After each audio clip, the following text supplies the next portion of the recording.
पर्थुले भनी एउटा दुष्कर्म गर्नेको वध गर्दा यदि धेरैको कल्याण हुन सक्दछ भनी त्यसको वध गर्नु पाप नभएर अत्यन्त पुण्यदायक हुन्छ।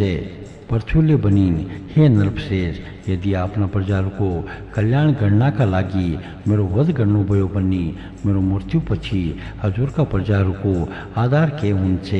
पर्थुले भनी, हे वसुन्धरा, मेरो आज्ञाले शासन प्रशासनको उल्लङ्घन गर्ने तिमीलाई आफ्नो बाणद्वारा वध गरेर मैं आफ्ना प्रजालाई आफ्नो योग बलका माध्यमद्वारा धारण गर्नेछु।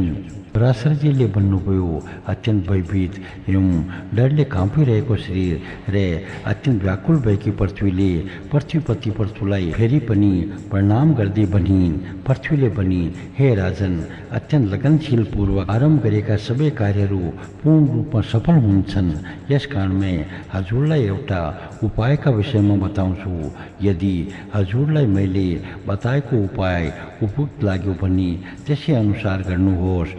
हे नरपति, मैले जुन सम्पूर्ण औषधिहरूलाई खाएर पचाइसकेकी छु, यदि हजुरले चाहना गर्नुहुन्छ भने मैं ती औषधिहरूलाई दूधका रूपमा हजुरका प्रजालाई फेरि दिन सक्छु।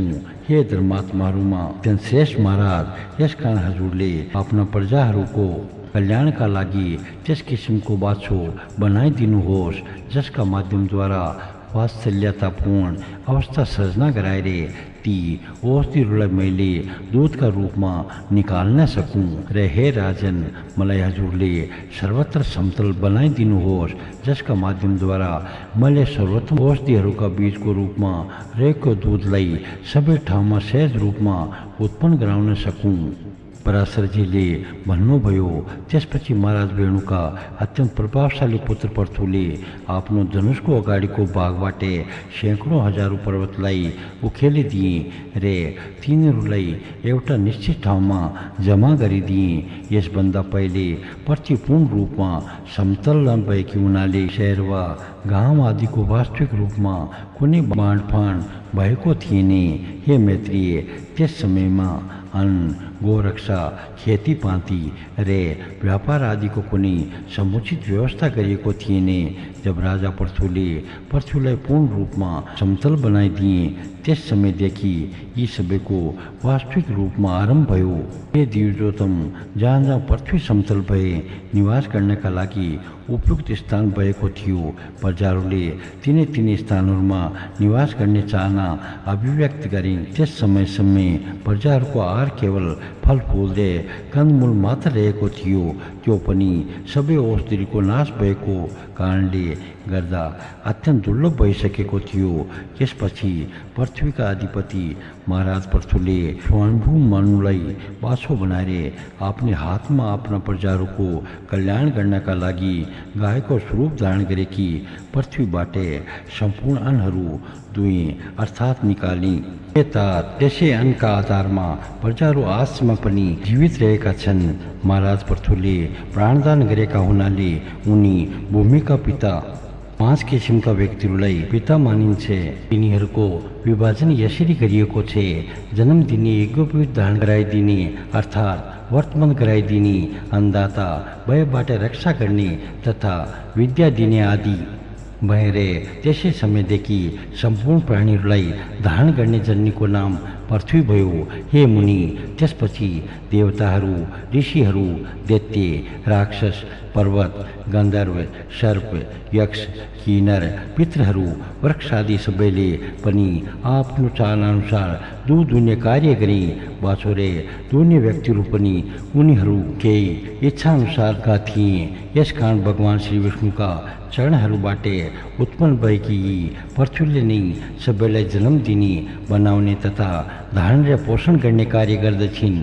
यसैले यिनी हाम्री जननी हुन्। यस प्रकार परापूर्व कालमा अत्यन्त प्रभावशाली र पराक्रमी बहनका पुत्र महाराजा पर्थु उत्पन्न भए, जो सर्वप्रथम प्रजाहरूलाई सुखी बनाएका कारणले राजाको पदबाट प्रख्यात भए। जुन मनुष्यले यी अत्यन्त पराक्रमी महाराजा पर्थुका यस चरित्रको कीर्तन गर्दछ, त्यसका दुष्कर्महरूमा फल दिने शक्ति रहँदैन, अर्थात् ती कुकर्महरू पूर्ण रूपमा निष्फल हुन्छन्। यस प्रकारका प्रभावशाली राजा पर्थुका जन्मको वृत्तान्त रे उनको प्रभावका विषयमा श्रवण गर्ने मनुष्यका दुःस्वप्नहरू सदा सर्वदा शान्त हुन्छन्। 14औं अध्याय प्रचेताहरूद्वारा गरिएको तपस्या। पराशरजीले भन्नुभयो, हे मैत्री, पर्थुका अन्तर्ध्यान रे पाली नाम भएका 2 अत्यन्त धर्मशील पुत्रहरू जन्मी। उनीहरूमध्ये अन्तर्ध्यान रे उनकी पत्नी शिखण्डिनीबाटे हविरधान नाम भएका पुत्र जन्मी। हविरधान अग्निकुल सुता दिशा नाम भएकी उनकी पत्नी बाटे प्राचीन बरी शुक्र गए कर्षण ब्रज रे अजीन नाम भएका यी 6वटा पुत्रहरू जन्मी। हे यशवी, हविरधानबाटे उत्पन्न भएका भगवान प्राचीन बरी एउटा अत्यन्त कुशल रे महान प्रजापति थिए, जसले यज्ञका माध्यमद्वारा आफ्ना प्रजाहरूको धेरै अभिवृद्धि गराएका थिए। हे महामुनि, उनका समयमा पृथ्वीमा धेरै यज्ञहरू गरिने भएकाले जहाँसुकै प्राचीन नागरे कुश पृथ्वीमा पूर्ण रूपमा फैलिएको थियो। यस कारणले ती अत्यन्त पराक्रमी प्राचीन बरी नामबाट सम्पूर्ण जगतमा प्रख्यात भए। हे बुद्धि सम्पन्न ब्राह्मण, ती राजाले अत्यन्त महान तपस्या गरिसकेपछि समुद्रकी सवर्ण नाम भएकी कन्यासँग बिहा गरी। ती प्राचीन बरी तथा समुद्रकी कन्या स्वर्णाबाटे धनुर्वेदमा पारङ्गत भएका चेतता नाम भएका 10वटा पुत्र जन्मी। उनीहरू धनुर्वेदमा पारङ्गत थिए। समान रूपमा धर्मयुक्त आचरण गर्ने सबै प्रचेताहरूले समुद्रमा निवास गरेर 10,000 वर्षसम्म अत्यन्त कठोर तपस्या गरे। मैत्रीले भनी, हे सर्वोत्तम मुनि, ती महात्मा प्रचेताहरूले समुद्रको जलमा जुन कार्य सम्पन्न गर्नका लागि तपस्या गरेका थिए, हजुरले त्यसको विषयमा मलाई विस्तृत रूपमा बताइदिनुहोस्। पराशरजीले भन्नुभयो, प्रजापति ब्रह्माजीको आज्ञा पाएपछि महात्मा उनीहरूको अर्थात् प्रचेताहरूका पिता प्राचीन बरीले अत्यन्त सम्मानपूर्वक उनीहरूसँगै सन्तानोत्पादनका लागि यस प्रकार भनी। प्राचीन बरीले भनी, हे पुत्रहरू, देवादिदेव ब्रह्मजीले मलाई तिमी प्रजाहरूको अभिवृद्धि गरौ भनेर आदेश दिनुभयो रे मैले पनि हुन्छ भनेर त्यसमा सहमति जनाए। यसकारण हे पुत्रहरू, तिमीहरू पनि मेरो प्रसन्नताका लागि अत्यन्त होशियार भएर प्रजाहरूको अभिवृद्धि गराउने कार्यमा लाग, किनकि प्रजापतिको आज्ञा तिमीहरूले पनि अवश्य मान्नु पर्दछ। पराशरजीले भन्नुभयो, हे मुनि, ती राजकुमारहरूले पिताका कुरा सुनिसकेपछि हुन्छ भनी फेरि उनीहरूले आफ्ना पितासँगै सोधे। प्रचेताहरूले भनी, हे तात, जुन कर्मका माध्यमद्वारा हामीहरूले प्रजाहरूको अभिवृद्धि गराउने सक्दछौँ त्यसका विषयमा हजुरले हामीलाई पूर्ण रूपमा बताइदिएर हाम्रो कल्याण गरिदिनुहोस्। पिताले भनी, भक्तवत्सल करुणामूर्ति तथा आफ्ना भक्तहरूको मनोकामना सहज रूपमा पूर्ण गरिदिनु हुने वरदायक भगवान श्री विष्णुको आराधना गरेपछि मनुष्यलाई निसन्देह आफूले चाहेको इष्ट वस्तुको प्राप्ति हुन्छ। अन्य कुनै उपायबाट सम्भव हुन सक्दैन। मैले त्यसका अतिरिक्त तिमीहरूलाई अरू के बताऊँ? यसकारण यदि तिमीहरू आफ्नो जीवनलाई पूर्ण रूपमा सफल पार्न चाहन्छौ भने प्रजाहरूको अभिवृद्धि गर्नका लागि सम्पूर्ण बोधका स्वामी दयाका सागर परमात्मा श्री हरि गोविन्दको उपासना गर। अर्थ, धर्म, काम वा मोक्ष प्राप्तिको कामना राख्ने पुरुषहरूले निरन्तर रूपमा पूर्ण रूपमा एकाग्रचित भएर अजन्म अनादि रे सम्पूर्ण प्राणीहरूका हृदयमा निवास गर्नुहुने पुरुषोत्तम भगवान श्री कृष्णकी आराधना गर्नुपर्दछ। कल्पको आरम्भमा जुन परब्रह्म परमात्माको उपासना गरेर प्रजापति ब्रह्मजीले संसारको रचना गर्नुभएको थियो, तिमीहरू पनि वाणी अछुत भगवानको उपासना गर। यसरी गरिएको उपासनाका प्रभावले गर्दा तिमीहरूका सन्तानको वृद्धि हुनेछ। पराशरजीले भन्नुभयो, आफ्नो पिताजीबाट यस किसिमको आज्ञा पाएपछि प्रचेता नाम भएका 10वटा पुत्रहरूले समुद्रमा पूर्ण रूपमा डुबेर अत्यन्त सावधानीपूर्वक तपस्या गर्ने आरम्भ गरिदिए। हे मुनिश्रेष्ठ, सम्पूर्ण लोकहरूका आश्रय स्वरूप जगतका अधिपति परमात्मा श्री नारायणमा एकाग्रचित भएर ती समुद्रको जलमा विराजमान भएका प्रचेताहरूले 10,000 वर्षसम्म परमात्मा श्री हरिको उपासना गरी, जसले आफ्नो उपासना गरिएपछि उपासना गर्ने उपासकका सम्पूर्ण कामना પૂરા કરી દીધું છે। મૈત્રેયલે ભની એ મુનિ શ્રેષ્ઠ સમુદ્ર को जल में अवस्थित भैरे ती 10 प्रचेतारूले पर ब्रह्म परमात्मा श्री विष्णु को जुन अतिशय पवित्र स्तुति गरेका थिए त्यसका विषयमा कृपापूर्वक मलाई बताइदिनुहोस्। पराशरजीले भन्नुभयो, हे मैत्रेय, समुद्रको जलमा अवस्थित भएरे ती 10 प्रचेतारूले पूर्ण रूपमा एकाग्रचित भएरे प्राचीन कालमा परमात्मा श्री गोविन्दको जुन स्तुति गरेका थिए त्यसका विषयमा विस्तारपूर्वक सुन। प्रचेताहरूले भनी जुन परमात्मामा सम्पूर्ण वचनहरूको शाश्वत निष्ठा प्रतिष्ठा छ, अर्थात् जो एकमात्र सम्पूर्ण वाक्यहरूबाटै प्रतिपादन गर्ने योग्य हुनुहुन्छ, उहाँ सम्पूर्ण जगतका आदि र अन्तका कारण स्वरूप परब्रह्म परमात्मा प्रभुलाई हामीहरू नमस्कार गर्दछौँ। जुन परब्रह्म परमात्मा आदि ज्योति स्वरूप उपमा न हुनुभएका अत्यंत सूक्ष्म अनंत अपार स्थावर जंगम संपूर्ण जगत को आदि कारण स्वरूप तथा कुनै किसिमको निश्चित स्वरूप न हुनुभएका जुन परमात्मा को दिन रात रे संध्या पहिलो नै स्वरूप हो, कलात्मक परमात्मा श्री विष्णु भगवानलाई नमस्कार छे। संपूर्ण प्राणीको जीवन का परम आधार जसको अमृतमय स्वरूपलाई दिन प्रतिदिन देवता रे पितृहरूले भोग गर्दछन्, यस्तो सोमात्मक अर्थात् चन्द्र स्वरूप परब्रह्म परमात्मालाई नमस्कार गर्दछु। आफ्ना तेजको प्रभावले सम्पूर्ण ब्रह्माण्डलाई प्रकाशमय गराउँदै जसले अन्धकारलाई पूर्ण रूपमा हटाइदिनुहुन्छ, जो धाम शीत रे जलको उत्पत्ति स्थल अर्थात् मुख्य स्रोत हुनुहुन्छ, वहाँ सूर्य स्वरूप परब्रह्म परमात्मालाई नमस्कार छे, जसले कठिनताबाटै युक्त भएर यो सम्पूर्ण जगतलाई धारण गर्नुभएको छ, जो शब्द आदि 5वटै विषयहरूको परम आधार र सम्पूर्ण जगतमा व्याप्त हुनुहुन्छ, वहाँ भूमि स्वरूप परब्रह्म परमात्मालाई नमस्कार छ, जो यो सम्पूर्ण संसारको योनि स्वरूप हुनुहुन्छ र समस्त शरीरधारीहरूको बीज प्रदायक पिता हुनुहुन्छ, वहाँ परब्रह्म परमात्मा पुरुषोत्तमको त्यो जल स्वरूपलाई नमस्कार छ, जो सम्पूर्ण देवताहरूका हव्य भोग अर्थात् होम गरेको वस्तु खाने देवता वा अग्नि हुनुहुन्छ, तथा पितृहरूको कव्य भोग अर्थात् पितृहरूलाई चढाइने वस्तुको भोक्ता रूप अर्थात् मुख स्वरूप हुनुहुन्छ, वहाँ अग्नि स्वरूप परमात्मा श्री विष्णु भगवानलाई नमस्कार छ, जुन परमात्माले प्राण अपान आदि 5 किसिमका वायु स्वरूपबाट शरीरमा विराजमान भएर दिन रात चेष्टा गर्नुहुन्छ र जसको योनि आकाश हो, वहाँ वायु स्वरूप परमात्मालाई नमस्कार छ, जुन सूत्रे अनन्त मूर्ति भएका परमात्माले सबै प्राणीहरूलाई अवकाश प्रदान गर्नुहुन्छ, वहाँ आकाश स्वरूप परब्रह्म परमात्मालाई नमस्कार छ, जो सम्पूर्ण इन्द्रियहरूबाट सम्पन्न सृष्टिका लागि उत्तम स्थान हुनुहुन्छ, वहाँ शब्द र स्पर्श आदि स्वरूप परब्रह्म परमात्मा श्री कृष्णलाई नमस्कार छ, जसले सर र अक्षर रूपमा रहेर पनि इन्द्रियहरूको स्वरूप धारण गरेर सदा सर्वदा सम्पूर्ण विषयहरूलाई ग्रहण गर्नुहुन्छ, वहाँ सम्पूर्ण ज्ञानहरूका मूल परमात्मा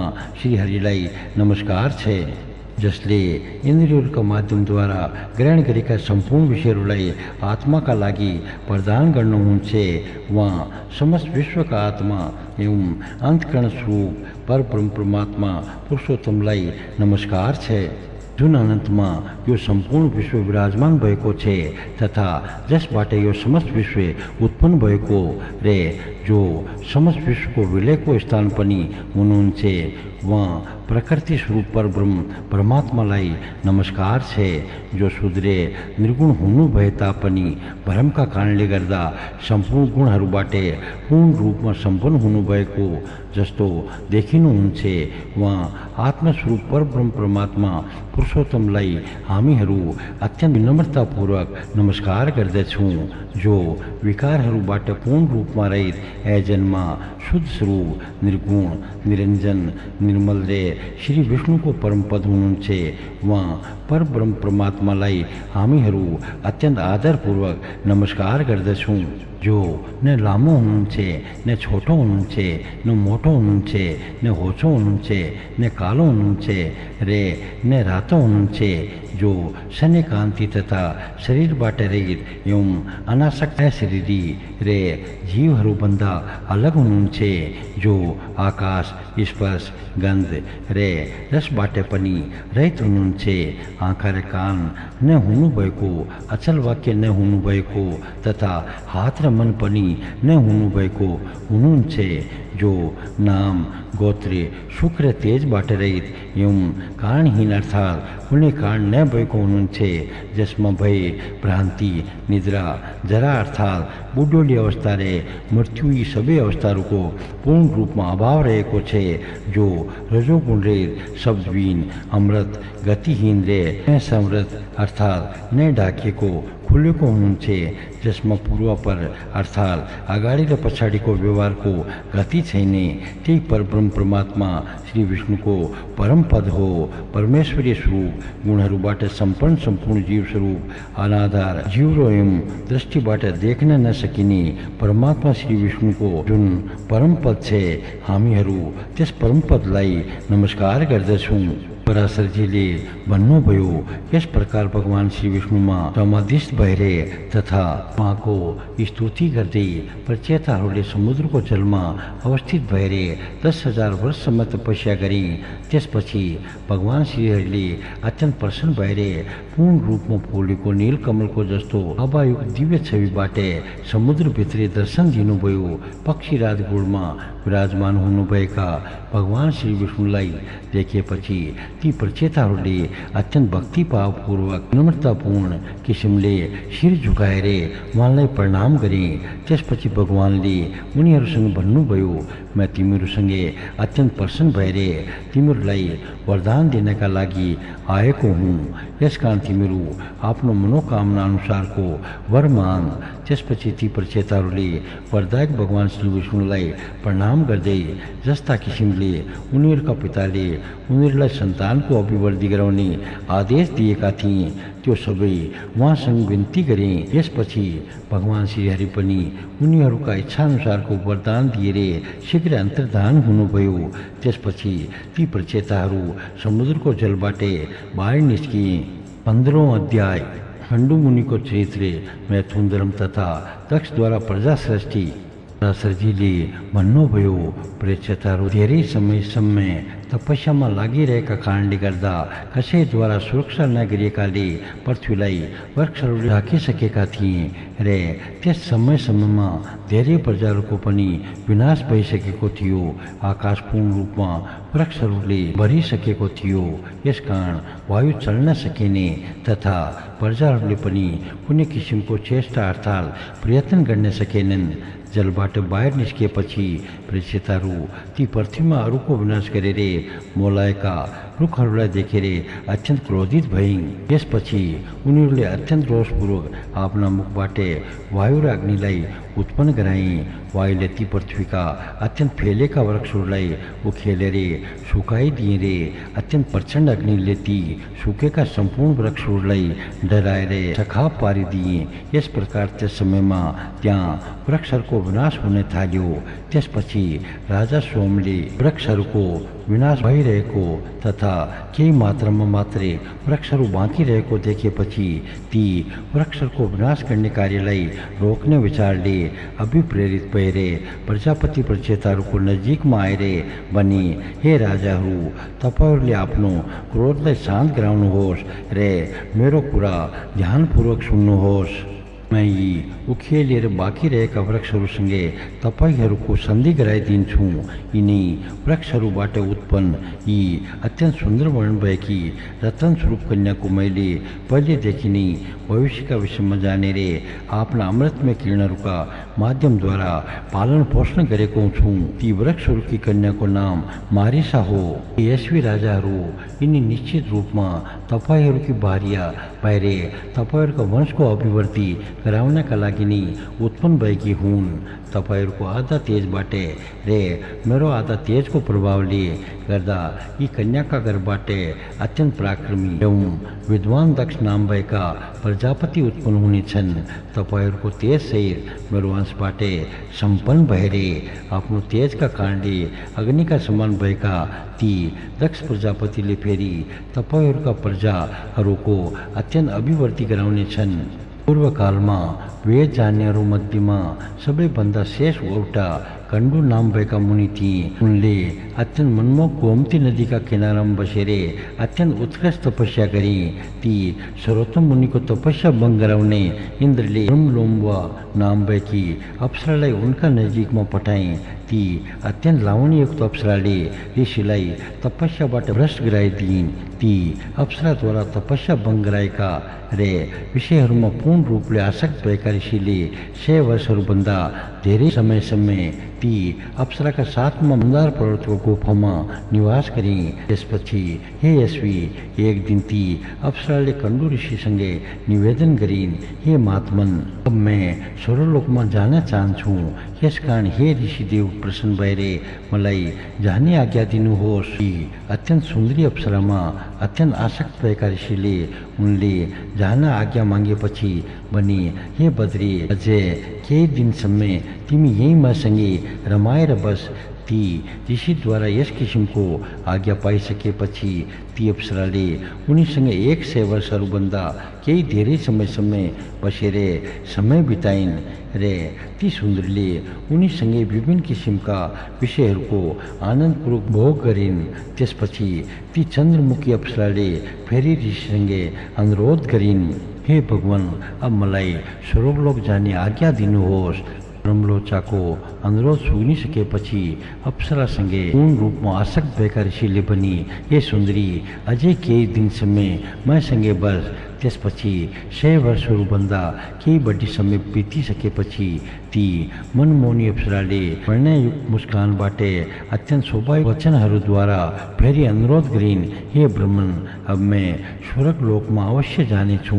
ती अप्सराले यसरी अनुरोध गरिसकेपछि ऋषिले ती विशाल नयनीलाई आलिङ्गन गर्दै भने, हे शुभ्रु, अब तिमी धेरै समयका लागि जान लागिरहेका छौ। केही क्षणका लागि मात्र मसँगै यहीँ बसिदेऊ। त्यसपछि पनि ती ऋषिसँगै अनेकौं किसिमका क्रीडा गर्दै ती सुश्रोणी अर्थात् अत्यन्त सुन्दर कमर भएकी अप्सरा 200 वर्षभन्दा केही कम समयसम्म अझै त्यहीँ बसिन्। हे यशवी, यस प्रकार पटक पटक इन्द्रको लोकमा अर्थात् स्वर्गलोकमा जानका लागि ती अप्सराद्वारा अनुरोध गरिएपछि ती कण्डु ऋषि अझै केही समयसम्म मसँगै बस बन्दथे। यस प्रकार ऋषिद्वारा बताएका अत्यन्त प्रेमपूर्ण वेदनाका विषयमा विज्ञ भएकी एवं ऋषिको श्रापबाट भयभीत दक्षिणा नायिकाका लक्षणका विषयमा यस प्रकार बताइएको पाइन्छ। अर्थात् अन्य पुरुषहरूमा आसक्त रहे तापनि जसले आफ्नो पहिलेको पुरुषलाई गौरव, भय, प्रेम र सद्भावका कारण छोड्न सक्दिनन्, उनलाई दक्षिणा सम्झनु पर्दछ। दक्षिणको गुणलाई दाक्षिण्य भनिन्छ। ले आफ्ना दक्षिणका अर्थात् गुणहरूका प्रभावले एवं ऋषिबाट प्राप्त हुन सक्ने श्रापका डरले उनलाई छाड्न सकिनन्। त्यसपछि ती महर्षि महोदयको पनि अत्यन्त कामासक्तचितपूर्वक ती अप्सरासँगै हरनिश रमाउँदै ती कामासक्त ऋषिको नयाँ प्रेम पनि मोलाउँदै गयो। एक दिन ती महर्षि अत्यन्त शीघ्रताका साथै आफ्नो कुटीबाट बाहिर निस्किए। उनी यसरी आतुर अवस्थामा निस्किएको देखेर ती सुन्दरीले ऋषिसँग सोधिन्, हे ऋषिवर, यसरी तालिएर तपाईँ कहाँ जानु लाग्नु भएको हो? ती कमल नयनी अप्सराले यसरी सोधिसकेपछि ती महर्षिले पनि, हे सुन्दरी, दिन समाप्त हुन लागिसक्यो, यस कारणले अब मैं सन्ध्योपासना गर्दछु। यदि नित्य कर्म गरिएन भने नित्य क्रिया लोप भएर जानेछ। यसपछि ती अत्यन्त सुन्दर दाँत भएकी अप्सराले मुस्कुराउँदै ती ऋषिसँग भनिन्, हे सम्पूर्ण धर्मका ज्ञाता, के आज मात्रै तपाईँका लागि दिन समाप्त हुन लागेको हो रे? हे विप्रे, अनेकौं वर्षहरूपछि आज मात्रै तपाईँका लागि दिन बित्न लाग्यो, किनकि यसभन्दा पहिले केयौं दिनसम्म तपाईँ गुफाबाट बाहिर निस्कनु भएन। तपाईँ आफै भन्नुहोस्, यो सुनेर आश्चर्यचकित हुने को होला? कण्डु ऋषिले पनि, हे बद्री, तिमी आज बिहान मात्रै यो नदीको सुन्दर किनारामा आएकी हो मलाई पूर्ण रूपमा स्मरण रहेको छे। मैले आज मात्र तिमीले मेरो कुटीमा अर्थात् आश्रममा प्रवेश गरिरहेकी देखेको थिएँ। त्यसपछि अहिले मात्र आजको दिन समाप्त भएर सन्ध्याकाल अर्थात् साँझको समय हुन लागिरहेको छे। वास्तविकता यस्तो भए तापनि तिमीले किन मेरो उपवास गरिरहेकी छौ त्यसका विषयमा सत्य कुरा के हो त्यो मलाई बताऊ। ब्रह्मलोचाले भनिन्, हे ब्राह्मण, मैं बिहान सवेरे आएकी हूँ। यो हजुरको भनाइ सत्य हो, यसमा असत्य छैन। तर त्यस दिनको प्रातकाल अर्थात् बिहान सबेरेदेखि आजसम्म सैकडौँ वर्षहरू बितिसकेका छन्। मैले तपाईँलाई त्यही कुरा पस्ट्याउने खोजेकी मात्र हुँ, हजुरको उपवास गरेकी होइन, सोमले भनी। त्यसपछि अत्यन्त व्याकुलताका साथै ती ब्राह्मणले कमल नयनी अप्सरासँग सोधी, हे वीरू, तिमीसँग विषयहरूको भोगमा लागेर रमण गर्दै मैले कति समय बिताएँ त्यस विषयमा मलाई सत्य सत्य बताऊ। ब्रह्मलोचाले भनिन्, मैं यहाँ आइसकेपछि तपाईँको रे मेरो अत्यन्त हर्षपूर्वक विषयहरूको भोगाइमा आजसम्म 907 वर्ष 6 महिना रे 3 दिन बितिसकेका छन्। ऋषिले भन्नुभयो, हे वीरू, तिमीले सत्य बताइरहेकी छौ अथवा हे सुन्दरी यसरी मेरो उपवास गरिरहेकी हो। मेरो अनुभव अनुसार मैले यस स्थानमा तिमीसँग केवल 1 दिन मात्र बिताएको हुँ। तर तिमी कसरी यत्रो वर्षको गणना गरिरहेकी छौ? ब्रह्मलोचाले भनिन्, हे ब्राह्मण, हजुरका अगाडि मैले कसरी असत्य बोल्न सक्दछु रे, फेरि विशेष गरेर यस्तो अवस्थामा जब आज तपाईँ आफ्नो धर्ममय मार्गमा लाग्नका लागि तत्पर भएर मसँग सोधिरहनु भएको छ। सोमले भनी, हे राजकुमारहरू, ती अप्सराका सत्य वचन सुनिसकेपछि ती ऋषिले मलाई धिक्कार छे यसरी स्वयं आफ्नै निन्दा गर्दै उनी अत्यन्त चिन्तित अवस्थामा पुगे अर्थात् अत्यन्त पश्चाताप गर्न थाले। उनीले भने, मेरो सम्पूर्ण तपस्या नष्ट भयो। जुन ब्रह्मज्ञानीहरूको सर्वोत्तम धन थियो त्यो सबै हरण भयो रे मैमा भएको विवेक बुद्धिको हत्या भयो। अहो, कसैले स्त्रीलाई मोहका वशमा पार्नका लागि उत्पन्न गराएको हो। अब मैले आफ्नो मनलाई पूर्ण रूपमा आफ्नो नियन्त्रणमा राखेर छेउटी उर्मीहरू अर्थात् तरङ्गहरूभन्दा पूर्ण रूपमा अलग रहनुभएका परब्रह्मका विषयमा ज्ञान हासिल गर्नुपर्छ, जसले मेरो बुद्धिलाई नष्ट गराइदियो। त्यो नामरूप मार्गलाई धिक्कार छ। वेदहरूका माध्यमद्वारा जान्ने योग्य भगवानको प्राप्ति स्वरूप मेरा सम्पूर्ण वर्षहरूलाई यो नरकको गाउँमा जाने बाटो जस्तो स्त्रीको सङ्गतले विनष्ट गराइदियो। इस प्रकार ती अत्यन्त धर्मज्ञ शिवले स्वयं आफूले आफै निन्दा गर्दै अर्थात् आफूबाट भएको भूललाई स्वीकार गर्दै त्यहीँ बसिरहेकी ती अप्सरासँगै यसरी भन्न थाले, हे पापिनी, अब तिमी आफ्नो इच्छाअनुसार जहाँ जान चाहन्छौ त्यहीँ जाऊ। तिमीले आफ्नो मन मुस्कानको मोहमा पारेर मलाई तपस्याबाट भ्रष्ट गराएर इन्द्रको कार्य अत्यन्त सहज रूपमा सम्पन्न गरिदियो। मैं आफ्नो क्रोधका कारण अत्यन्त प्रज्वलित भएको अग्निका माध्यमद्वारा तिमीलाई भस्म गराउँदिने, किनकि सज्जनहरूको मित्रता 7 कदमसँगै हिँडेपछि नै अत्यन्त गाढा हुन्छ रे। मैले तिमीसँगै यतिका वर्षहरू बिताइसकेको छु अथवा यसमा तिम्रो कुनै किसिमको दोष छैन, यसकारण मैले तिमीप्रति क्रोध गरिरहने आवश्यक छैन। सबैभन्दा ठुलो दोष त मेरै हो, किनकि मैं सुन्नी अजितेन्द्रिय भई, यसैले आनन्दपूर्वक आफूले चाहेको स्थानमा जानका लागि स्वतन्त्र छु।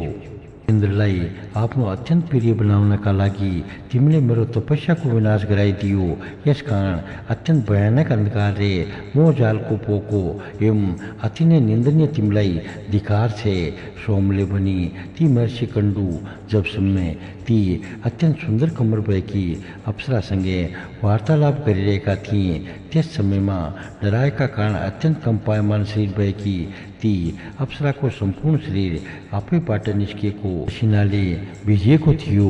यस प्रकार जसको सम्पूर्ण शरीर पसिनाबाट पूर्ण रूपमा બીજેકો થયો રે જો અત્યંત ભયભીત પહેરે થર કામી રહે કે થીન તી અત્યંત સુકોમળ શરીર ભયકી અપ્સરા સંગે મુનિરમાં શેષ કંડુલે અતિ ક્રોધપૂર્વક બની ધીમી जाऊँ इस प्रकार ऋषि द्वारा पटक पटक गाली करे कि ब्रह्मलोचा ऋषि को आश्रम बाटे निष्केरे आकाश मार्ग बाटे जांदा को समय में ती अप्सराले आपना शरीर बाटे निष्की को पसीना वृक्ष रुका पाथरुले पूछीन ती अप्सरा वृक्ष रुका पालवा समान का नवीन दाता राता पाथरु बाटे आपनो शरीर में निष्की को पसीना पूछ दई देवटा वृक्ष बाटे अरको वृक्ष हुंदई आपनो गंतव्य तरफ गई।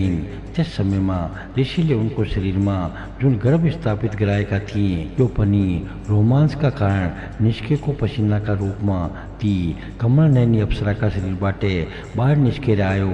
इस अप्सरा को गर्भलाई वृक्षहरूले ग्रहण गरी त्यो सर्वत्र छरिएर को गर्भलाई वायुले एकत्रित गराइदिए।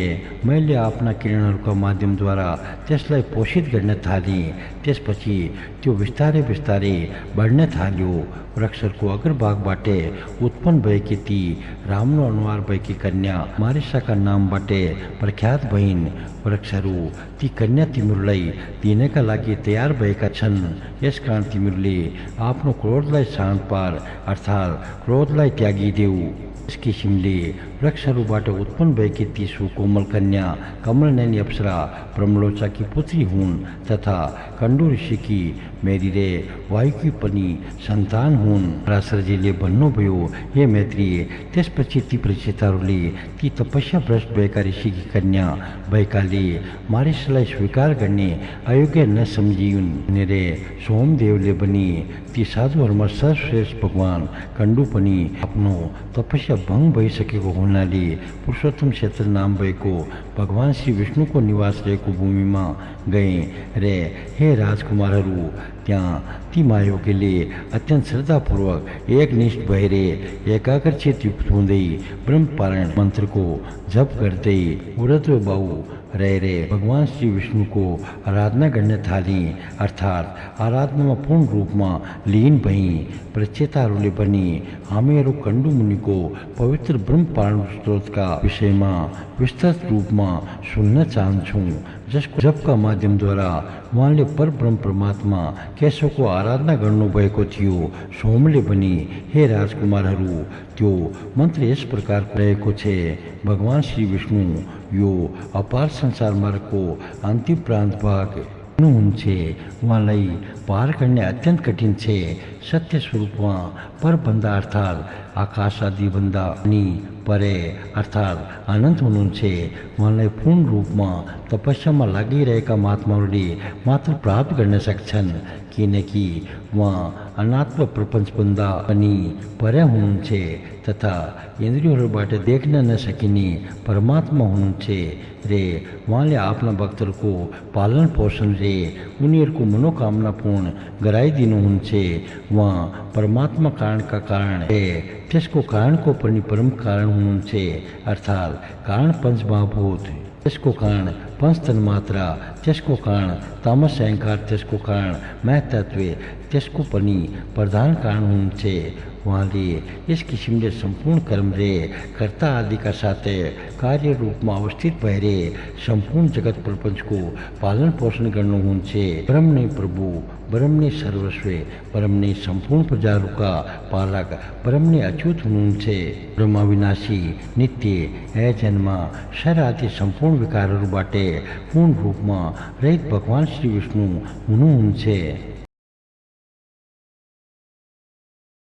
किनकि उहाँ ब्रह्म, अक्षर, अज रे नित्य पुरुषोत्तम श्री विष्णु भगवान हुनुहुन्छ। यस कारणले उहाँको नित्य अनुरक्त अर्थात् प्रेममा फँसेको भक्त भएका कारणले गर्दा मेमा भएको रागादि दोषपूर्ण रूपमा शान्त होस्। यस ब्रह्मपार नाम भएको अत्यन्त पवित्र स्तोत्रको जप गर्दै ती कंडू ऋषिले परब्रह्म परमात्मा केशवको उपासना गरेर परम सिद्धि प्राप्त गरी। जुन पुरुषले यो स्तोत्र दैनिक पाठ गर्दछ वा सुन्दैछ त्यसले कामादि सम्पूर्ण दोषहरूबाट मुक्त भएर आफ्नो मनोकामना अनुसारको फल प्राप्त गर्दछ। अब मैं तिमीहरूलाई यी मारिसा पूर्व जन्म अर्थात् पहिलोको जन्मको थिइन् त्यसका विषयमा बताउँछु। यस विषयमा बताइदिएपछि तिमीहरूको प्रजाको वृद्धि गराउने कार्य गौरवपूर्ण सफल हुनेछ। पूर्व जन्ममा यिनी एउटा राजाकी पत्नी थिइन् रे कुनै सन्तान नभएकै अवस्थामा यिनको पतिको मृत्यु भयो। त्यसपछि यी यशुनीले अत्यन्त श्रद्धाले भक्तिपूर्वक आराधना गरेर भगवान श्री विष्णुलाई सन्तुष्ट बनाइन्। यिनले अत्यन्त भक्तिपूर्वक गरेको आराधनाबाट प्रसन्न हुनुभएका भगवान श्री विष्णुले प्रत्यक्ष रूपमा दर्शन दिएर भन्नुभयो, हे शोभा वर माग। यसपछि उनले आफ्नो मनोकामनाका विषयमा यसरी वर्णन गरिन्, हे भगवान, बालविधवा हुनु परेका कारणले यो मेरो अमूल्य जीवन व्यर्थमा भयो। हे जगतका अधिपति, मैं अभागिनीको कोख बाँझो रहेको हुनाले मेरो जन्म विफल भयो। यसकारण हे परमात्मा, मेरो जन्म जन्मान्तरमा हजुरको कृपा प्रभावले अत्यन्त प्रशंसनीय पतिको प्राप्ति होस् रे मैं प्रजापति ब्रह्मजी समानको पुत्र की माता बन्न सकूं। हे अधोक्षज, हजुरको कृपा प्रभावले मैं स्वरूप सम्पत्तिबाट सम्पन्न सबैका दृष्टिमा अत्यन्त सुन्दर देखिने तथा मेरो जन्म योनि बिनाको अर्थात् माताको घरमा नरहिकन हुन सकोस् सोमले भनी। उनले यस किसिमले बताइसकेपछि देवताहरूका पनि ईश्वर परब्रह्म परमात्मा परमेश्वर वरदाता भगवान ऋषिकेशले प्रणाम गर्नका लागि निहुरे कि तिनलाई उठाएर भन्नुभयो। श्री भगवानले भन्नुभयो, तिम्रो एउटै जन्ममा अत्यन्त पराक्रमी रे प्रख्यात कर्मवीर 10 पतिहरू हुनेछन्। हे शोभनी, तिम्रो प्रजापतिका गुणहरूबाट पूर्ण रूपमा सम्पन्न भएको महापराक्रमी तथा अत्यन्त बलवान पुत्र पनि हुनेछ। त्यसले यस संसारमा कैयौं वर्षहरूलाई अगाडि बढाउनेछ रे त्यसका सन्तानले सम्पूर्ण त्रिलोकलाई पूर्ण रूपमा ढाक्नेछन्। तिमी पनि मेरा कृपाका प्रभावले गर्दा उदार रूप गुण सम्पन्न भएकी सुशीला रे मनुष्यहरूको चित्तलाई प्रसन्न गराउने अर्थात् उनीहरूको चित्तलाई आफ्ना वशमा गर्न सक्ने हुनेछौ रे तिम्रो जन्म पनि अयोनिजा अर्थात् बिना योनि नै हुनेछ। हे राजपुत्रहरू हो, ती विशाल लोचना अर्थात् अत्यन्त ठुला आकर्षक नयनकी स्वामिनी मारिसालाई यति बताइसकेपछि श्री विष्णु भगवान अन्तर्ध्यान हुनुभयो रे तिनी यी मारिसाका स्वरूपमा उत्पन्न भएकी तिमीहरूकी पत्नी हुन्। पराशरजीले भन्नुभयो, यसरी सोमदेवले बताइसकेपछि ती प्रचेताहरूले आफूबाट उत्पन्न भएको क्रोधलाई पूर्ण रूपमा शान्त गराए तथा ती मारिसालाई वृक्षहरूबाट पत्नीका रूपमा ग्रहण गरी। ती 10 जना प्रचेताहरूका संसारको प्रभावले मारिसाका गर्भबाट यशस्वी दक्ष प्रजापतिको जन्म भयो, जो पूर्व जन्ममा स्वयं ब्रह्मजीबाट उत्पन्न भएका थिए। हे मामते, ती अत्यन्त यशस्वी दक्ष प्रजापतिले ब्रह्मजीका आज्ञाको पालन गर्दै आफ्नो सृष्टि बनाउनका लागि तयार भएर चराचर 2 खुट्टा भएका रे 4 खुट्टा भएका विभिन्न किसिमका सन्तान उत्पन्न गराए। यस किसिमले दक्ष प्रजापतिले पनि मनबाट नै सृष्टि गरेर अर्थात् अनेक प्रकारका पुत्रहरू उत्पन्न गराइसकेपछि 60 कन्याहरू उत्पन्न गराए। तिनीहरूमध्ये 10वटी धर्मलाई दिए रे 13वटी कश्यपलाई दिए। यसरी नै दक्ष प्रजापतिले कालको परिवर्तनसँगै सम्बन्धित चन्द्रमासँगै 27 कन्याहरूको विवाह गरिदिए। यी सबै कन्याहरूबाट देवता, दैत्य, नाग, गाई, पक्षी, गन्धर्व, अप्सरा रे दानव आदि उत्पन्न भएका हुन्। हे मैत्री, त्यसै समयदेखि अर्थात् दक्ष प्रजापतिका समयदेखि नै प्रजाको मैथुनी दृष्टि आरम्भ भयो।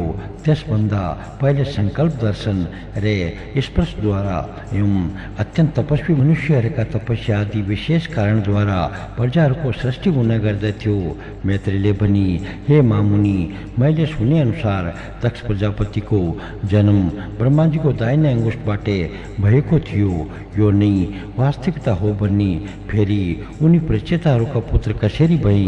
हे ब्रह्मन, जुन दक्ष प्रजापति चन्द्रमाका नाति थिए तिनी दक्ष उनका ससुरा कसरी भए? मेरो मनमा यो पनि एउटा ठुलो सन्देह उत्पन्न भइरहेको छ। कृपया मलाई यस विषयमा स्पष्ट पारिदिनुहोस्। પરાશરજીલે भन्नुभयो, हे मुनि, प्राणी मात्रको उत्पत्ति रे विनाश नित्य छे, अर्थात त्यो निरन्तर नियमित रूपमा भइरहेको हुन्छ। दिव्य चक्षु भएका महात्माहरू यस विषयको मोहमा कहिले पनि पर्दैनन्। हे मुनि श्रेष्ठ, यी दक्ष आदि अत्यन्त उत्तम मुनिहरू प्रत्येक युगमा उत्पन्न भइरहन्छन् रे विलीन पनि भइरहन्छन्। यस कारणले विद्वानहरूले यस विषयमा कुनै किसिमको दुविधा राख्दैनन्, किनकि यो नियमित कार्य हो। हे ब्राह्मण श्रेष्ठ, प्राचीन कालमा कसैमा पनि ज्येष्ठ एवं कनिष्ठ आदिको भावना रहँदैन थियो। त्यस समयमा तपस्या र प्रभाव नै उनीहरूको ज्येष्ठताको कारण हुन्थ्यो। मैत्रीले भनी, हे ब्राह्मण, अब हजुरले मलाई देवता, दानव, गन्धर्व, सर्प रे राक्षसहरूको उत्पत्तिका विषयमा विस्तारपूर्वक बताइदिनुहोस्। पराशरजीले भन्नुभयो, हे महामुनि, प्राचीन कालमा तिमीले प्रजाको सृष्टि गरेर ब्रह्मजीद्वारा यस किसिमको आदेश पाएका दक्ष प्रजापतिले जसरी प्रजाहरूको सृष्टि गरे त्यसका विषयमा तिमी सविस्तार सुन। त्यस समयमा दक्ष प्रजापतिले सबैभन्दा पहिले मानसिक रूपमा देवता, ऋषि, गन्धर्व, असुर रे सर्पहरूलाई मात्र उत्पन्न गराए। तर हे ब्राह्मण, जब दक्ष प्रजापतिका यी मानस अर्थात् मनबाट उत्पन्न भएका सन्तानले आफ्नो वंशलाई अगाडि बढाउन सकेनन्, त्यसपछि उनले सन्तानको उत्पत्ति गराउने इच्छा गरे। त्यसपछि ती दक्ष प्रजापतिले मैथुन धर्मबाट सन्तान सृष्टि गर्ने कामनाबाट अभिप्रेरित भएर वीरण प्रजापतिकी सुयोग्य कन्या अशिक्नीसँगै विवाह गरे। त्यसपछि ती तपस्विनी तथा लोकधारणी अशिक्नीबाट अत्यन्त वीर्यवान दक्ष प्रजापतिले आफ्नो सृष्टिको क्रमलाई अगाडि बढाउनका लागि 5000 पुत्रहरू उत्पन्न गराए। सत्यवादी तथा सदा सर्वदा प्रिय वचन मात्र बोल्ने ब्राह्मण देवर्षि नारदले तिनीहरूलाई आफ्नो सन्तानको अभिवृद्धि गराउनका लागि अत्यन्त इच्छुक भएको देखेर उनीहरूका नजिक गएर यस प्रकारले भन्नुभयो। नारदले भने, हे महापराक्रमी हरेश्वरगण, मेरो अनुभव अनुसार तिमीहरू आफ्ना धेरै सन्तानहरू उत्पन्न गराउन चाहन्छौ, तर मैले बताएको कुरा ध्यानपूर्वक सुन। अत्यन्त दुःखपूर्ण विषय छ, तिमीहरू अहिले बालिस अर्थात् अनभिज्ञ वा मूर्ख भइरहेका छौ, किनकि यस पृथ्वीको भित्रको भाग, माथिको भाग रे तल्लोको भागका विषयमा बुझेका छैनौ। यस्तो अवस्थामा तिमीहरूले कसरी प्रजा अर्थात् सन्तानको रचना गर्न सक्दैछौ रे जब तिमीहरूको गतिलाई तलमाथि रे दायाँ वा बायाँ कहीँ पनि कुनै किसिमको व्यवधान छैन, अर्थात् तिमीहरू जहाँ पनि आफ्नो स्वेच्छा अनुसार जान रे आउन सक्छौ। यस्तो अवस्थामा हे अज्ञानीहरू, तिमीहरूले यस पृथ्वीको अन्तका विषयमा ज्ञान हासिल गर्ने प्रयास किन नगरेको हो? पराशरजीले भन्नुभयो, नारदजीका यस प्रकारका वचन सुनिसकेपछि ती सबै अलग अलग दिशाहरूतर्फ गए रे आजसम्म पनि फर्किएका छैनन्। तिनीहरू त्यसरी नै विलीन भए जसरी समुद्रमा मिसिएपछि सम्पूर्ण नदीहरू आफ्नो नाम रे स्वरूपबाट नै विलीन हुन्छन्। यस प्रकार आफ्ना पुत्र हरेश्वरहरू नप्रकट्ने गरी गइसकेपछि प्रचेताहरूका पुत्र दक्ष प्रजापतिले वेणीबाट अरू 1000 पुत्रहरू उत्पन्न गराए। यसपछि फेरि प्रजाको अभिवृद्धि गराउने इच्छा भएका ती सौलाश्रम नाम भएका दक्ष प्रजापतिका पुत्रलाई नारदजीले पूर्वोक्त कुरा बताइदिए। त्यसपछि ती सबैले एक आपसमा विचार विमर्श गर्दै भने, महामुनि नारदजीले अत्यन्त सत्य कुरा बताइदिनु भयो। हामीहरूलाई पनि यसमा सन्देह छैन, यसैले हामीहरूले पनि आफ्ना अग्रजहरूकै मार्गलाई अवलम्बन गर्ने अत्यन्त आवश्यक छ। हामीहरूले पनि पृथ्वीको परिणामका विषयमा वास्तविक ज्ञान हासिल नगरेसम्म कुनै किसिमको सृष्टि गर्ने छैनौँ। यस प्रकार उनीहरू पनि त्यसै मार्गद्वारा सबै दिशाहरूतर्फ जाँदा भए रे आजसम्म त्यसरी नै फर्किएनन् जसरी समुद्रमा मिसिएका नदीहरू कहिले पनि फर्किँदैनन्। हे द्विज, यस समयदेखि नै भाइ हराएको अवस्थामा आफ्नो दाजु वा भाइ खोज्न गयो भने त्यो पनि नष्ट हुन्छ, अर्थात् फर्केर आउँदैन। यस कारणले विद्वान पुरुषहरूले कहिले पनि यस किसिमको कार्य गर्नु हुँदैन। ती पुत्रहरू पनि नष्ट भइसकेपछि ती महापराक्रमी यशस्वी दक्ष प्रजापतिले अत्यन्त क्रोधित भएर वेद ऋषि नारदलाई श्राप दिए। हे मैत्री, मैले सुने अनुसार त्यसपछि फेरि ती अत्यन्त विद्वान दक्ष प्रजापतिले सन्तानको अभिवृद्धि गर्ने इच्छाबाट अभिप्रेरित भएर वेरणीबाट 60 कन्याहरू उत्पन्न गराए। दक्ष प्रजापतिले तिनीहरूमध्ये 10 कन्या धर्मलाई, 13 कन्या कश्यपलाई, 27 कन्या सोमलाई रे 4वटी कन्याहरू अरिष्टनेमीलाई दिए तथा 2वटीको बहुपुत्रसँगै 2वटीको अंगिरासँगै रे 2वटीको हर्षाश्वसँगै विवाह गरिदिए। अब मैं तिमीलाई उनीहरूका नामका विषयमा बताउने छु, ध्यानपूर्वक सुन। अरुदन्ती, वसु, यामी, लम्बा, भानु, मरुत्वती, संकल्पा, मूर्ता, साध्या रे विश्वाई 10वटी धर्म का पत्नीहरू थिए। अब इनका पुत्रहरूका विषयमा विस्तारपूर्वक सुन। विश्वा का पुत्र विश्वदेवा थिए, साध्या का साध्यगण भई, मरुत्वती का मरुत्वान रे वसु का वसुगण भई, भानु का भानु रे मूर्ता का मूर्त नाम भएका देवताहरू भई, लम्बा का घोष नाम भएका पुत्र भई, यामी बाटे नागविथी रे अरुदन्ती बाटे सम्पूर्ण पृथ्वीका प्राणीहरू उत्पन्न भएका थिए। यसरी नै संकल्प का सर्वात्मक संकल्प नाम भएका पुत्र भई, जुन विभिन्न किसिमका धनका प्राण छन्।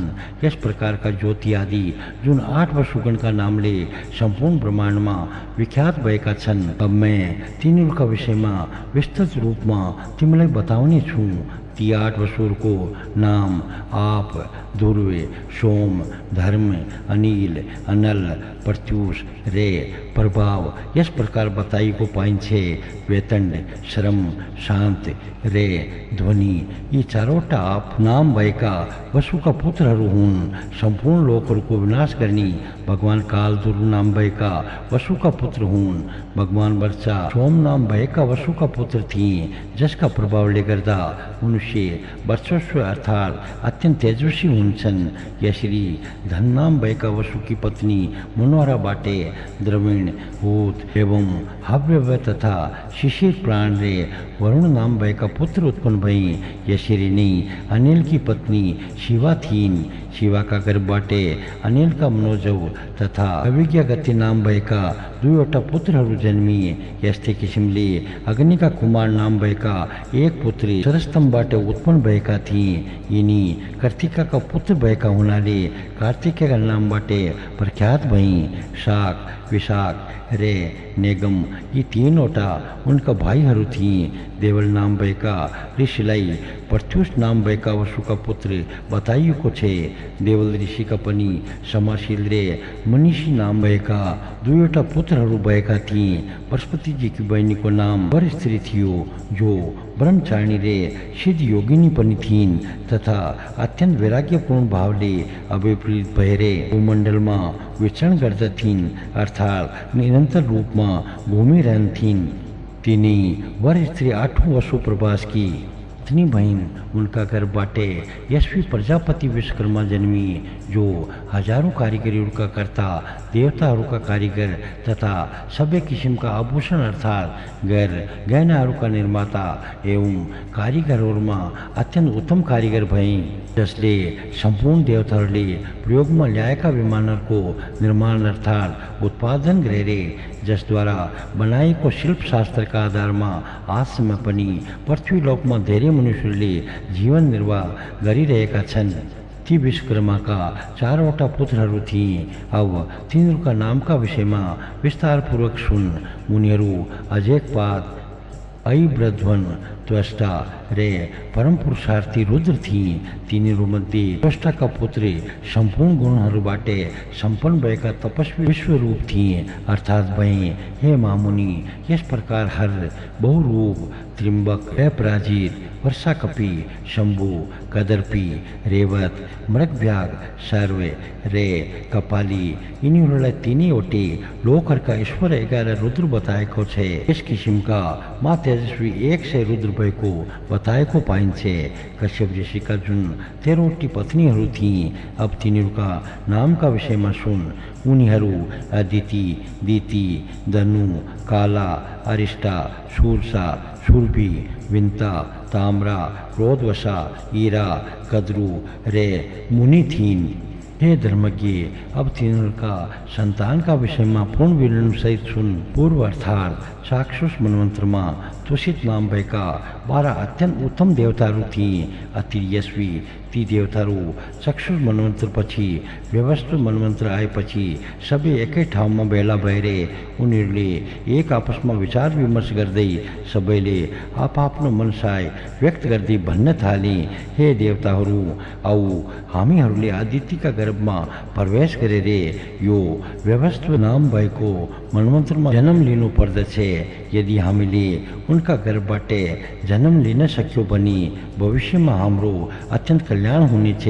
यस प्रकार चाक्षुष मनमन्त्रमा निश्चय गरिसकेका देवताहरू सबैले मरीचि ऋषिका पुत्र कश्यपका माध्यमद्वारा दक्ष कन्या आदित्यका गर्भबाट उनीहरूका पुत्र रत्न रूपमा जन्म लिए।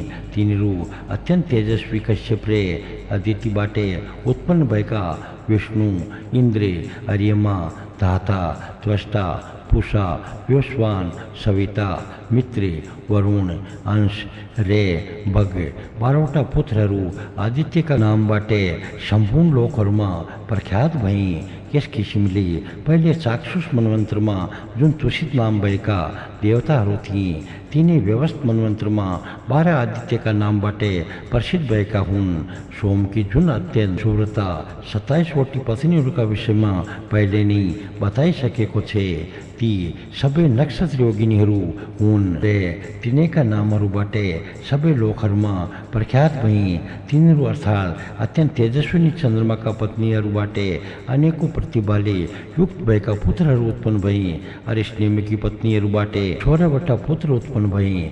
अत्यन्त विद्वान पुत्रकी जुन 4वटी पत्नीहरू थिए, तिनीहरूलाई कपिला, अतिलोहिता, पिता र असिता नाम भएका 4 प्रकारका विद्युत भनिन्छ र 3-4वटी कन्याहरू ब्रह्म ऋषिहरूबाट सम्मान पाएका ऋचाहरूका अभिमानी श्रेष्ठ देवगण प्रत्यङ्गिराका पुत्रीहरू हुन्। शास्त्रका अधिपति देवप्राण नाम भएका देवताहरूलाई देवर्षि कृशाश्वका सन्तान भएको बताइएको छ। यस प्रकार शस्त्र युगपछि मात्र यिनीहरू फेरि उत्पन्न हुन्छन्। हे तात, 8 वसु, 11 रुद्र, 12 आदित्य, प्रजापति रे वसटकारी 33 वेदोक्त देवताहरूले आफ्नो इच्छाअनुसार मात्र जन्म लिन्छन् भनिन्छ। यस लोकमा यिनीहरूको उत्पत्ति रे विनाश नियमित रूपमा भइरहन्छ। उनीहरू 1000 युग बितिसकेपछि फेरि उत्पन्न भइरहन्छन्। हे मैत्रेय, जुन किसिमले यो सम्पूर्ण जगतमा सूर्यको उदाउने र अस्ताउने क्रम निरन्तर रूपमा चलिरहन्छ, यसरी नै यी देवताहरू पनि युग युगान्तरमा आफ्ना स्वेच्छाका आधारमा उत्पन्न भइरहन्छन्। दितिले कश्यप ऋषिको वीर्यबाट अत्यन्त दुस्वभाव भएका हिरण्यकशिपु र हिरण्याक्ष नाम भएका 2वटा पुत्रलाई जन्म दिइन् तथा दितिले कश्यपको समागमबाट सिंहका नाम भएकी एक कन्या पनि उत्पन्न भएकी थिइन्, जसको विवाह विपरीतसँग भएको थियो। हिरण्यकशिपुका 4वटा पुत्र भएका थिए। अब मैं तिनीहरूको नाम र स्वभावका विषयमा बताउने छु। तिनीहरू अत्यन्त तेजस्वी रे महापराक्रमी, अनुलाद, हल्लाद, बुद्धि रे विवेकले सम्पन्न भएका प्रहलाद रे सलाद नाम भएका थिए, जसले दानवहरूको वंशलाई अगाडि बढाए। हे यशवी, तिनीहरूमध्ये प्रहलाद सबैमा समभाव राख्दथे र इन्द्रियहरूलाई पूर्ण रूपमा आफ्ना वशमा राख्ने सफल भएका थिए, जसले जनार्दन भगवान श्री विष्णुको भक्तिका विषयमा वर्णन गरेका थिए, जसलाई दैत्यराज हिरण्यकशिपुले अत्यन्त यातना दिएका थिए। उनको सम्पूर्ण शरीरमा फैलेको अग्निले उनलाई जलाउन सकेन, किनकि हृदयमा परब्रह्म परमात्मा श्री विष्णु विराजमान हुनुभएको थियो।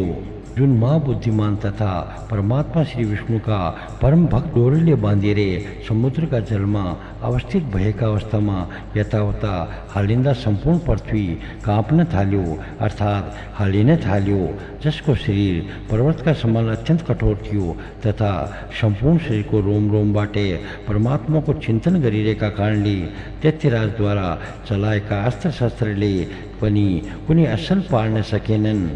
दैत्यराजद्वारा अभिप्रेरित भएका विषरूपी अग्निका माध्यमद्वारा अत्यन्त प्रज्वलित भएका सर्पराज पनि ती महातेजस्वी प्रहलादको अत्यन्त गराउने कार्यमा सफल हुन सकेनन्।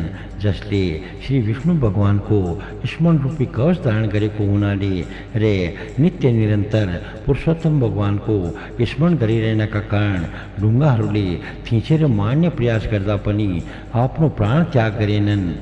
स्वर्गमा निवास गर्ने दैत्यहरूका अधिपतिद्वारा माथिबाट ढाकिए तापनि ती महातपस्वीलाई पृथ्वीले समीपमा गएर बीचमै आफ्नो काखमा धारण गरिन्। चित्तमा भगवान श्री मधुसूदन अवस्थित रहनुभएका कारण दैत्यराजद्वारा प्रयोगमा ल्याएको सबै शोषण गर्ने शक्ति भएको वायु पनि जसका शरीरलाई स्पर्श गर्न साथै पूर्ण रूपमा यसरी शान्त भयो मानौ त्यसमा शोषण गर्ने शक्ति नै थिएन। दैत्यराजद्वारा प्रहलादमाथि आक्रमण गर्नका लागि अभिप्रेरित गरिएका अत्यन्त उन्मत्त दिग्गजहरूका द्वारा जसका शरीरको स्पर्श हुन साथै बाँचिएर उनीहरूमा भएको सम्पूर्ण गमनको विनाश भयो। प्राचीन कालमा दैत्यराजका पुरोहितहरूद्वारा उत्पन्न गराएको हत्या पनि परब्रह्म परमात्मा श्री गोविन्दका परम भक्तका अन्तको कारण बन्न सफल भएने। जसमाथि प्रयोग गरिएको अत्यन्त मायावी समरासुरका हजारौं माया स्वरूपलाई परब्रह्म परमात्मा श्री कृष्णको सुदर्शन चक्रले व्यर्थ बनाइदिएको थियो। जुन बुद्धिमान एवं निर्मत्सर अर्थात् अहंकार वा ईर्ष्या नभएको परमात्माको भक्तले दैत्यराजको भान्साबाट ल्याएको हलाल विषलाई निर्विकार रूपमा पचाइदिए। जो यस संसारमा सम्पूर्ण प्राणीहरूप्रति समान भाव भएका र आफै समानहरूका लागि पनि परम प्रेमयुक्त अर्थात् सबैमा समदर्शी थिए।